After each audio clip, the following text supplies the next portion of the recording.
section of my video, we'll be going through the concept of spherical mirrors, which is the topic of chapter number 10 NCERT class 10th. Now, in the previous section, we have gone through the laws of reflection, in which we have studied the basic two laws of reflection, as well as we have gone through the nature of images and the type of images formed by a plane mirror. But here we have to deal with a spherical mirror. Now, what a spherical mirror is, how a spherical mirror produces an image, let's go through the basic concepts of it. Consider a sphere having its center C. Definitely the radius of the sphere is R. Now, this is a sphere. I'll cut this sphere into two halves. So I'll have this part and I'll have this part. Now, what I am required to do, I am required to make these spherical mirrors reflecting. Depending upon the surface you have made reflecting, you have basically two different type of mirrors.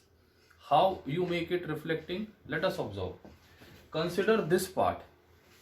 If I paint or polish the outer surface,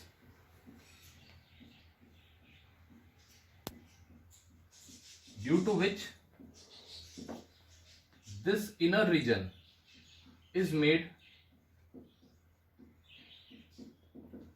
reflecting, which means the inner surface is reflecting while outer surface is polished. Such a mirror is known as concave spherical mirror having its center C. Similarly, observe the other part. Polishing the inner surface,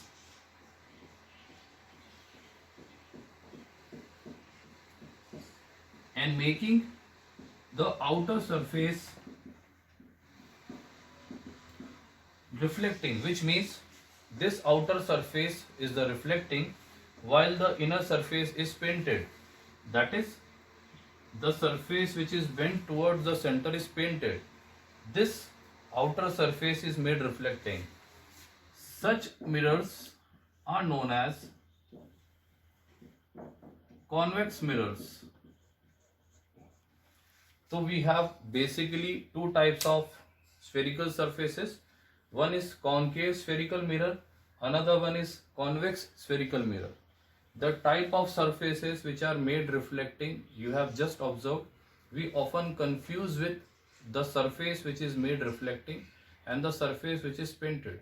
So always remember the type of mirror while forming an image.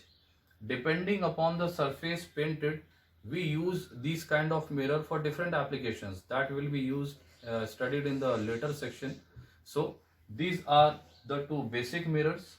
I hope this simple concept has made a very good example for you and will help you in the formation of image while dealing with these mirrors individually. I hope you have understood this topic well. Thank you.